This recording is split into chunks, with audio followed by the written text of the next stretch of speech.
भारत सरकार और WhatsApp company के बीच में पिछले कुछ अरसे से विवाद चल रहा है और इस विवाद का असर लगभग पूरे उस जमात पर पड़ रहा है जो कि अब सोशल मीडिया के जरिए व्हाट्सएप के जरिए अपनी दिनचर्या शुरू करती है और अपनी दिनचर्या क्लोज करती है।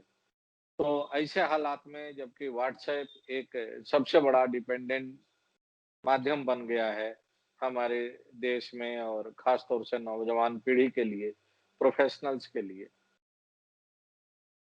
इस हालात में जो भारत सरकार की तरफ से व्हाट्सएप के ऊपर कुछ शर्तें लगाने की कोशिश हो रही है। व्हाट्सएप से कुछ जो अ, नियम बनाए गए हैं उसको लागू करने की जो उम्मीद की जा रही है, वो कितना जायज़ है और एज़ एक यंग लॉयर आप लोगों की क्या राय है? किस रूप में आप लोग देखते हैं भारत सरकार के इन शर्तों को, टर्म कंडीशंस को जो व्हाट्सएप पर लगाया जा रहा है? और इसका कितना असर पड़ेगा आने वाले टाइम में निजता के कानून पर? इन्हीं सारे विषयों पर हम विस्तार से बात करेंगे निधि से। निधि एक यंग वकील हैं, अच्छी प्रोफ़ेशनल हैं और इनको पूरी दुनिया के अलग-अलग देशों में जो इस तरह की व्यवस्था चल रही है, कानून से जुड़ी हुई, उसकी अच्छी खासी जानकारी है। तो निधि आपका स्वागत है इस चर्चा में। और पहला सवाल तो यही कि जो जो कानून भारत सरकार की तरफ से बनाई गई है, अगर हम कहें आपसे कि इसको थोड़ा संक्षिप्त में आप बताने की कोशिश करिए कि ऐसी कौन-सी बात है, जो कि व्हाट्सएप को लागू करने में उनको ऐतराज़ हो रहा है? Thank you so much sir. पहले तो ये जो कानून हमारी सरकार अभी जो लाई है, जो ड्राफ्ट रेगुलेशंस है, इस रेगुलेशंस का नाम है draft intermediary information technology intermediary regulations and the digital ethics code. इसके रिगार्डिंग ड्राफ्ट अराउंड फरवरी में ही सरकार ने व्हाट्सएप और जितने भी बड़े टेक कंपनीज है, फेसबुक, ट्विटर, इनको नोटिस दिया था कि आपको इन कानून से कंप्लाई करना है और इनको 3 महीना का समय दिया था और जो कि अब वो लागू होना था मई 25 को, जिसको लेकर के व्हाट्सएप अब दिल्ली हाई कोर्ट में चली गई है। ये कानून कहता क्या है, ये प्रॉब्लमैटिक क्यों है इनके लिए और ये क्यों कंप्लाई नहीं करना चाहते हैं? इशू ये है सर कि इसमें कॉन्सेप्ट ऑफ ट्रेसेबिलिटी को लेकर के व्हाट्सएप को ज्यादा कंसर्न है। इसमें सरकार ये चाहती है कि व्हाट्सएप में सर आप एक देखते होगे ऑप्शन आता है एंड टू एंड इंक्रिप्शन। इसका मतलब जो मैसेज भेजता है और जो इसको मैसेज मिल रहा है वो चैट उन दोनों के बीच में ही रहेगा। इवन व्हाट्सएप को भी उस चैट के बारे में जानकारी नहीं होती है। अब सरकार व्हाट्सएप से ये चाहती है कि आप हमारे लिए इस एंड टू एंड इंक्रिप्शन को तोड़े, अगर एक जुडिशियल ऑर्डर हो तो, और हमें वो मैसेजेस डिस्क्लोज करें। व्हाट्सएप कहती है कि हम ऐसा नहीं कर सकते हैं और इसको लेकर के उन्होंने कोर्ट में 2 ग्राउंड लिया है बेसिकली, दिल्ली हाई कोर्ट। उनका पहला ग्राउंड है कि एक हम 2017 में एक जजमेंट आया था जस्टिस पुट्टास्वामी का, उसमें आर्टिकल 21 के अंदर राइट टू प्राइवेसी को अपहेल्ड किया गया था। तो उस क्लॉज को लेते हुए, उस जजमेंट को लेते हुए और right to freedom of expression को लेते हुए, जहां पे लोगों के डेटा को लेकर के एक पॉसिबिलिटी है कि गवर्नमेंट मिसयूज कर सकती है अगर उस डेटा को गवर्नमेंट को दिया जाए और गवर्नमेंट आर्बिट्ररी वे में उसको यूज करके लोगों को अरेस्ट करे, जहां पे लोग एक सिंपल ओपिनियन भी दे रहे हैं व्हाट्सएप के थ्रू। तो ये तो कारणों की वजह से उन्होंने हाई कोर्ट में ये डाला है कंटेंशन कि इन 2 ग्राउंड्स पे ये जो इंटरमीडियरी रेगुलेशंस आए हैं ये वायलेटिव है फंडामेंटल राइट्स के तहत, और अगर हम इसको लागू करेंगे तो हमारे जो देश के लोगों हैं उनका freedom of speech and expression and right to privacy violate होगा। तो व्हाट्सएप ने ये ग्राउंड्स लिया है। हाउएवर अगर आप देखिएगा तो व्हाट्सएप की ये कुछ ग्राउंड्स प्रॉब्लमैटिक है जो उन्होंने कोर्ट में लिया है। कारण ये है कि भारत पहला देश नहीं है जो कि ऐसा कानून लाया है। पास्ट में भी countries like Brazil and United states of America ने भी व्हाट्सएप पर ये एक रिस्ट्रिक्शन लगाया है और एक टसल हमेशा चलता रहा है व्हाट्सएप और गवर्नमेंट के बीच में, अदर कंट्रीज में भी। साउथ अगर आप यूएस में देखिएगा तो एक कॉन्सेप्ट उन्होंने लाया था बैकडोर का, जिसको कहते हैं कि आप जो व्हाट्सएप कह रही है कि हम एंड टू एंड एन्क्रिप्शन नहीं तोड़ सकते हैं, कि अगर हम तोड़ेंगे तो वायलेट होगा प्रिवेसी।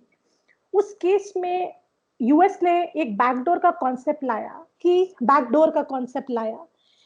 अगर कुछ ऐसा चैट शेयर हो रहा है जो कि क्रिमिनल इन नेचर है and has the capacity to incite violence in the country, या कुछ भी कम्युनल वायलेंस का जिसमें संदेह हो, तो वैसी टेररिस्ट अटैक का हो, कुछ भी ऐसा सेंसिटिव चीजें हो, तो आप हमें वो डेटा डिस्क्लोज करेंगे। ये यूएस गवर्नमेंट ने व्हाट्सएप पे किया था।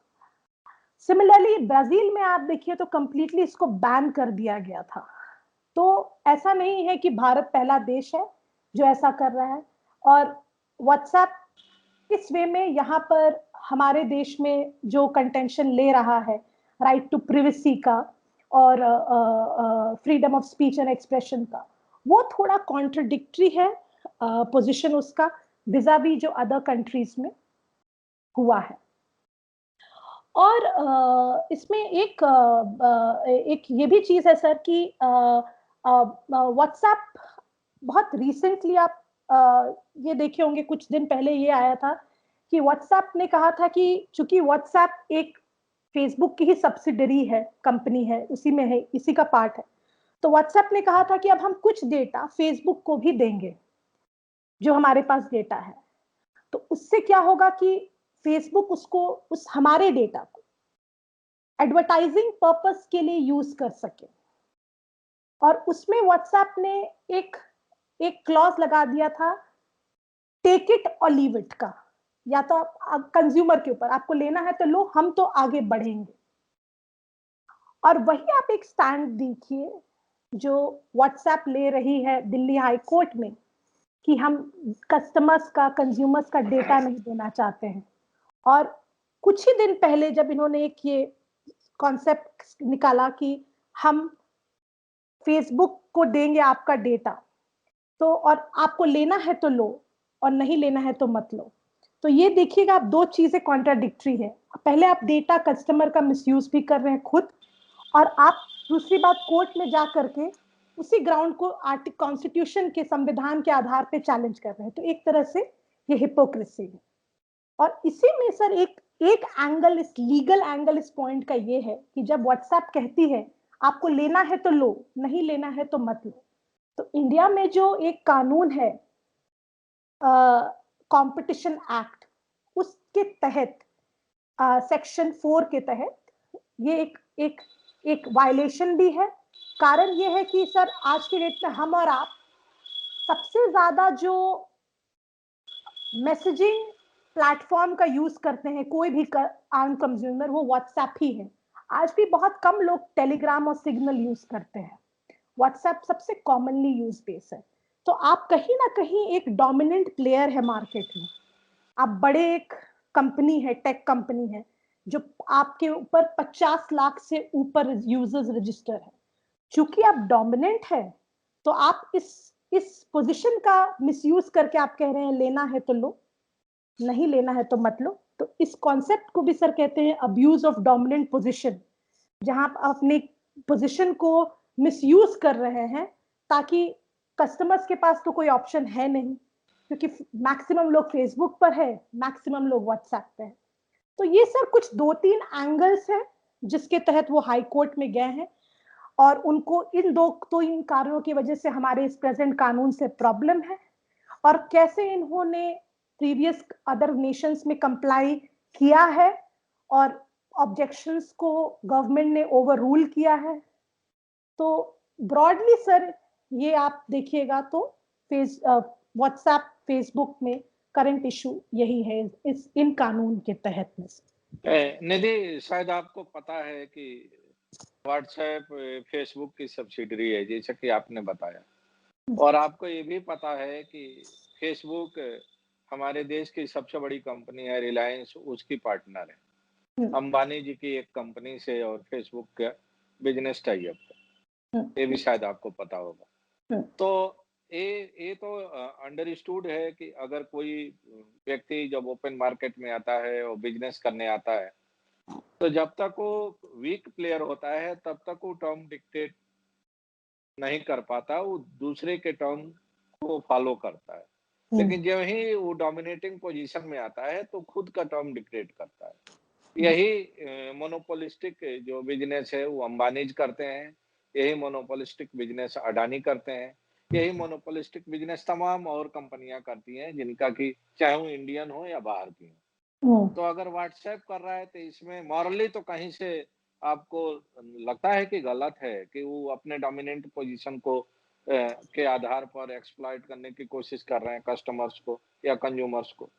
दूसरी बात, जिन देशों का आपने उदाहरण दिया है, उन देशों में ज़्यादातर जगहों पर या तो सरकारें अब बदल गई हैं या बदलने वाली हैं। अमेरिका में ट्रंप के टाइम में ही विवाद शुरू हुआ था और आज की तारीख में ट्रंप सत्ता से बाहर है। ब्राज़ील में भी जिसका आपने उदाहरण दिया, ब्राज़ील की जनता वहाँ के जो मौजूदा राष्ट्रपति हैं, उनसे त्रस्त है और कल अगर फ्री एंड फेयर इलेक्शन हो, तो शायद वहाँ भी सरकार बदल जाएगी।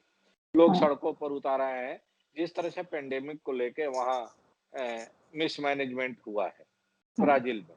हम्म, तो सवाल ये उठता है कि जब तक आप अपोजिशन में होते हैं, जब तक आपके कन्वीनियंस की चीज़ें चलती रहती हैं, हम्म, तब तक आपको किसी चीज़ से कोई शिकायत नहीं होती। और ज्यों ही जब आपकी जवाबदेही, आपके एक्शन पर सवाल उठने लगता है, तो हम्म, आपको इस तरह के कंपनियों से शिकायत होने लगती है, इस तरह के फोरम से शिकायत होने लगती है। हम्म, तो ये डबल स्टैंडर्ड कैसे चलेगा? और एक और बात मैं चाहता हूँ कि आप थोड़ा एक्सप्लेन करिए कि जैसा आपने कहा कि अमेरिका में या बाकी जगहों पर जो रूल्स बनाए गए हैं, इस हम्म, तरह की टेक टेक कंपनियों को रेगुलेट करने के लिए, तो हम्म, उसमें कम्युनल हेट्रेड फैलाना या वायलेंस इंसाइट करना, इस तरह हम्म, की बातें कही गई हैं। हम्म, आपने भी देखा होगा कि इंडिया में पूरी तरह से हम्म, हिस्ट्री को डिस्टार्ट करने वाले मैसेजेज सर्कुलेट होते रहे हैं पिछले कुछ वर्षों से हम्म, और पूरी तरह से फैक्ट्स को डिस्टार्ट किया जाता रहा है और वो डिस्टार्टेड वर्जन व्हाट्सएप के जरिए ही लार्ज स्केल पर सर्कुलेट होते रहे हैं। जी, तो क्या भारत सरकार जो नियम लेके आई है हम्म, ड्राफ्ट रेगुलेशन की, हम्म, उसमें इस तरह के फेक न्यूज या इस तरह के डिस्टार्टेड फैक्ट्स को भी कॉग्निजेबल ऑफेंस बनाया गया है या नहीं बनाया गया है? हम्म, हम्म, हम्म। जी सर। आ, आ, तो पहले मैं आपको लेके चलना चाहती हूँ जो आपका पहला प्रश्न था कि वेदर जो रिलायंस भी बड़ी कंपनीज भी यही करती हैं और व्हाट्सएप भी कर रहा है तो क्या ये मॉरली करेक्ट है या नहीं क्योंकि जब सब सारी कंपनी कर रही है। सर इसमें ना एक कानूनी प्रोविजन है।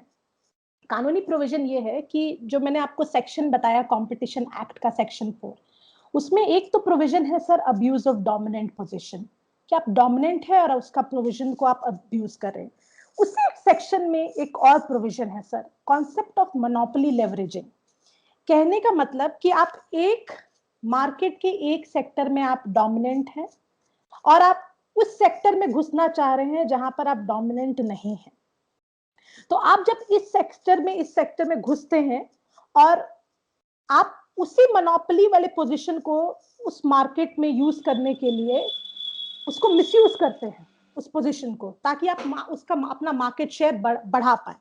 तो इस कॉन्सेप्ट को कहते हैं, इस प्रैक्टिस को कहते हैं सर मोनोपोली लेवरेजिंग, जो कि वो भी एक अपराध है। इसका पास्ट में एक केस आया है सर अराउंड 2000 आप 15 के आसपास में एमसीएक्स वर्सेस एनएससी का एक नेशनल स्टॉक एक्सचेंज का केस था।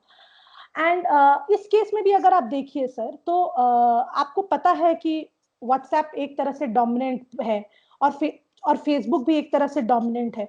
आप एक मार्केट से दूसरे मार्केट में घुस रहे हैं और अपना उस डोमिनेंट पोजीशन को आप लेवरेज कर रहे हैं और उस डेटा को मिसयूज कर रहे हैं। तो सर, मॉरली करेक्ट हो ना हो, ये लीगली इनकरेक्ट है। तो ये लीगली सर, अगर आप कोर्ट में जाइएगा तो सर, पहला कोर्ट तो सर कानूनी प्रोविजंस में सर यही देखेगी कि कहां पे कौन सा कानून वायलेट हुआ है। तो लीगली इनकरेक्ट है ये सर। तो वहां पर व्हाट्सएप और फेसबुक, वहां पर under the law, garb of under the law वो पनिशेबल होगा सर।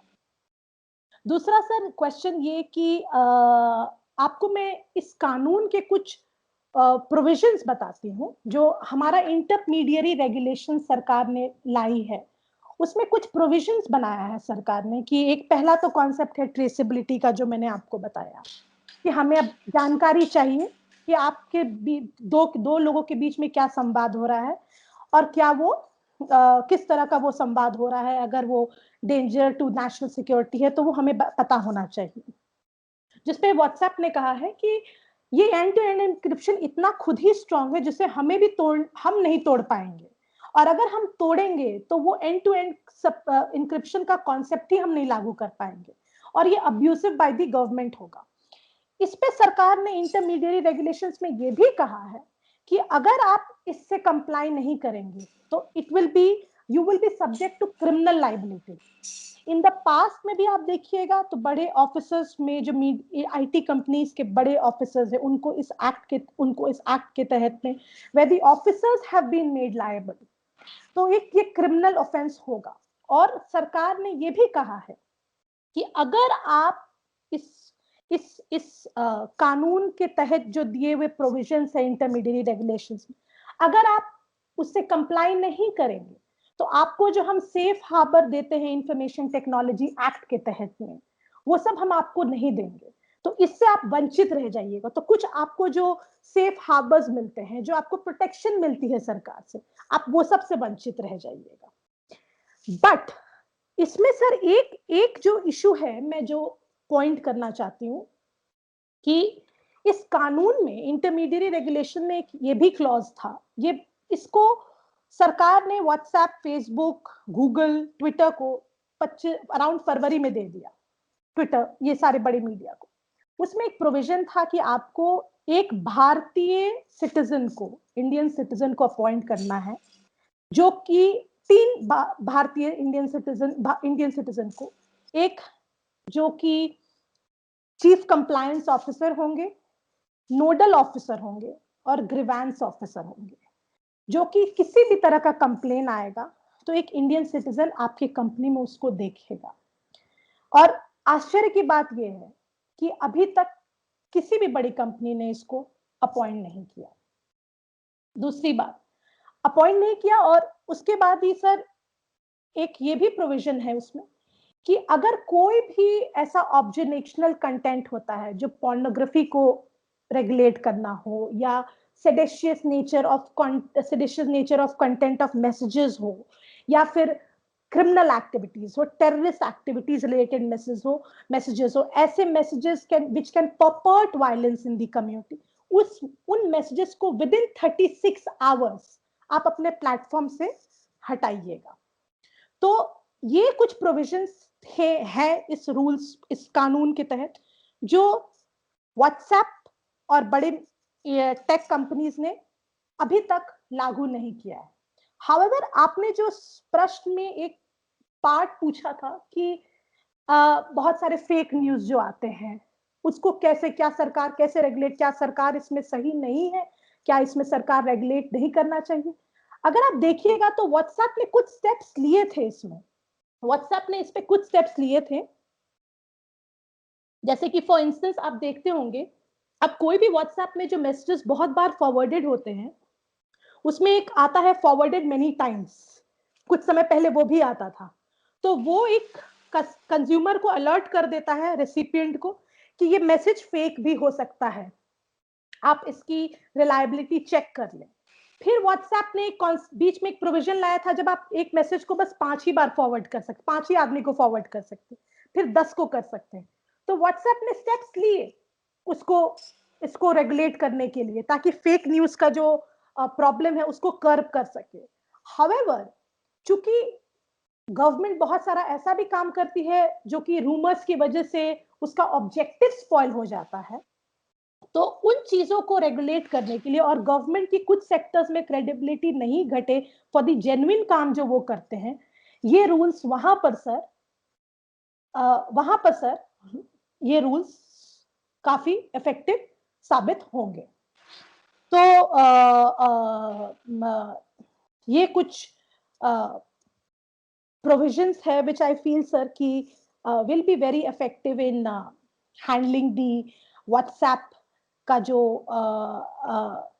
फेक न्यूज का इशू है या फिर क्रिमिनल ऑफेंसेस का इशू है, will be very helpful in answering to those problems of the society.